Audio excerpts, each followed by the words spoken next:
एक घर में पति पत्नी दो प्राणी रहते थे। पति का नाम था बैठकमल और पत्नी को लोग कस्तरिया कहकर पुकारते थे। उनके पास थोड़ी सी जमीन थी। दोनों खाते कमाते मौज उड़ाते थे। एक दिन की बात है कि कस्तरिया ने नहा धोकर तरह तरह के पकवान बनाए।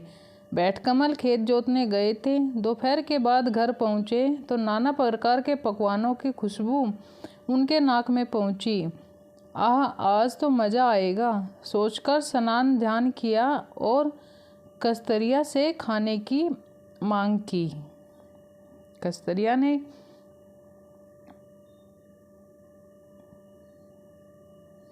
देर तक कस्तरिया ने कुछ सुना नहीं। बैठकमल को मूंछों पर ताव देते हुए काफ़ी समय इंतज़ार करना पड़ा। बोले, अरे अब कितनी देर है, यहाँ तो भूख के मारे पेट पिचका जा रहा है। कस्तरिया तुनकर बोली, तुम्हें तो बच्चों की तरह पेट को पीटने की आदत हो गई है, देखते नहीं पूजा कर रही हूँ। बैठकमल छल्ला उठा, बोला, पेट पीटने की बात करती हो, मालूम नहीं कितना काम करके आया हूँ। इतनी देर तुम्हें हल जोतना पड़े तो मालूम पड़े, क्या पता चलेगा। कस्तरिया उछल पड़ी, सुबह 4 बजे से चक्की पीसने बैठती हूँ, उसके बाद घर के दूसरे काम करने पड़ते हैं। घर पर रहकर तुम्हें यह सब करना पड़े तो दूसरे दिन भागते नजर आओगे। बैठकमल बोला, अरे चक्की पीसती हो तो कौन सा तीर मारती हो, जरा भर आटा पीसती हो, जबकि यहाँ हल की नोक से 10-10 बीघा जमीन को उलटना पलटना पड़ता है। इस बार कस्तरिया को हार माननी पड़ी। बोली, मर्द जात हो ना, मानोगे नहीं, चलो मैं हारी तुम जीते। बैठकमल बोला, ठीक है, अब लाओ जल्दी खाना दो। कस्तरिया ने थाली में खाना रखा ही था कि बैठकमल जी उस पर टूट पड़े। खीर पूरियाँ और तरह तरह के पकवानों पर हाथ साफ करने के बाद मालपुए का नंबर आया।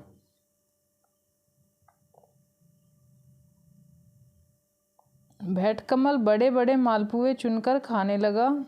अभी वह 2-4 ही खा सका कि कस्तरिया ने थाली खींच ली। बोली, बड़े बड़े कल काम आएंगे, आज तुम छोटे छोटे खा लो।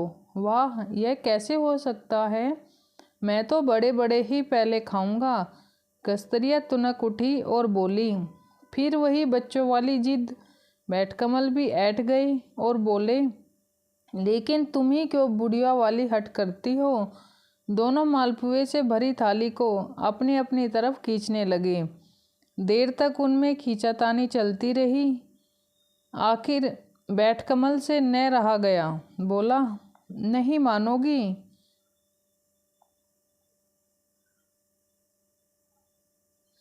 क्यों नहीं तो छोड़ दो थाली, एक शर्त पर। शर्त वर्त कुछ नहीं, तुम थाली छोड़ दो। बिना शर्त में थाली नहीं छोड़ूंगी। बैठकमल का पारा बढ़ गया। बोला, मैं कहता हूँ थाली छोड़ दे, वरना क्या करोगे? कस्तरिया ने पूछा, मैं मर जाऊँगा। तो मर जाओ, मैं कब इनकार करती हूँ, अब क्या था।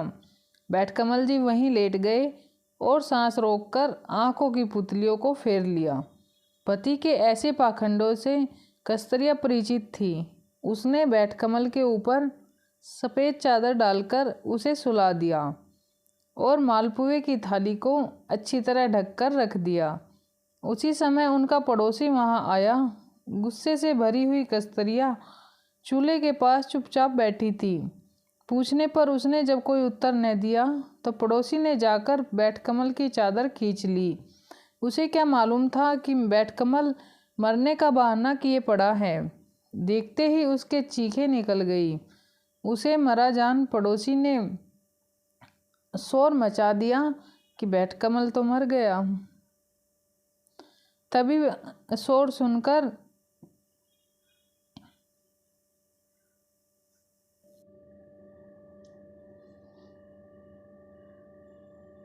रसोई से निकलकर कस्तरिया ने पड़ोसी को बताया कि इन्हें कुछ नहीं हुआ है, तुम अपने घर जाओ। सुनकर पड़ोसी को आश्चर्य हुआ। वह कस्तरिया को छिड़कते हुए बोला, तुम्हें बिल्कुल तमीज़ नहीं है। आदमी मरा पड़ा है और तुम कहती हो कुछ नहीं हुआ। इतने में सारा मोहल्ला जमा हो गया।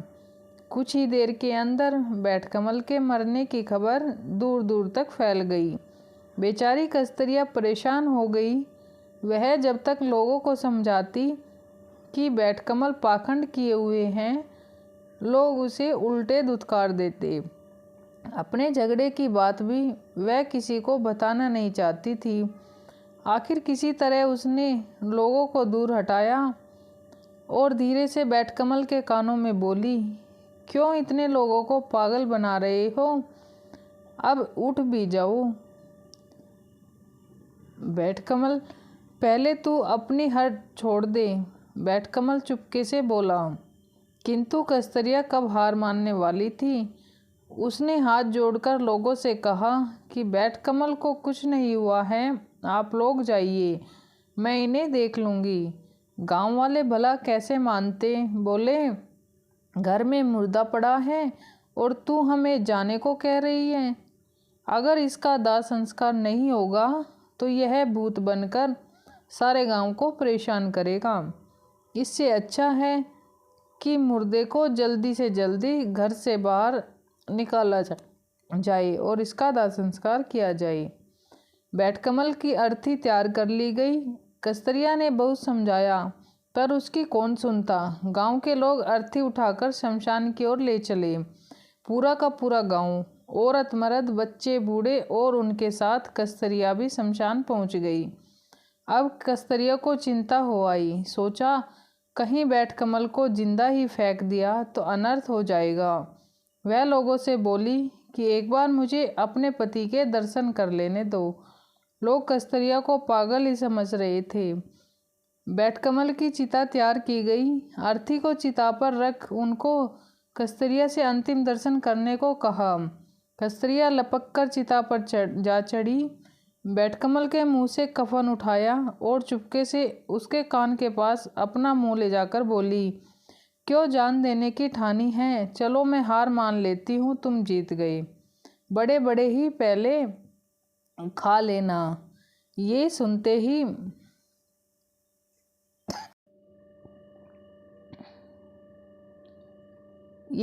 ही बैठकमल बैठ गया।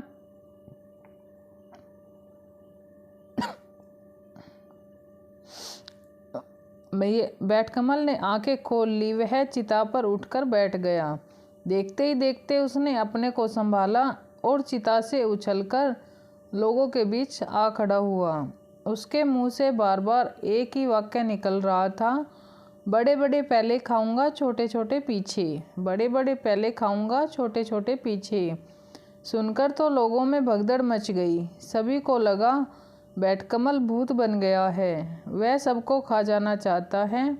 गांव के बूढ़े बच्चे, औरत मर्द सभी अपनी जान बचाते भाग निकले।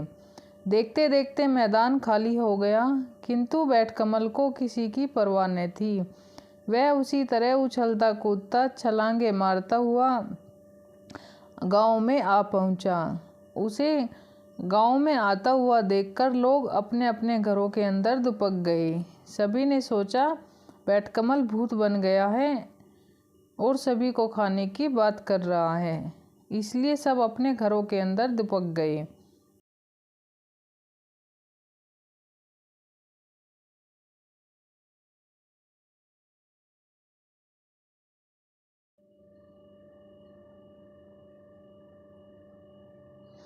बड़े बड़े पहले खा जाऊं, छोटे छोटे पीछे, कहता हुआ वह अपने घर में घुसा और मालपुओं पर टूट पड़ा। देखते देखते उसने परात खाली कर दी।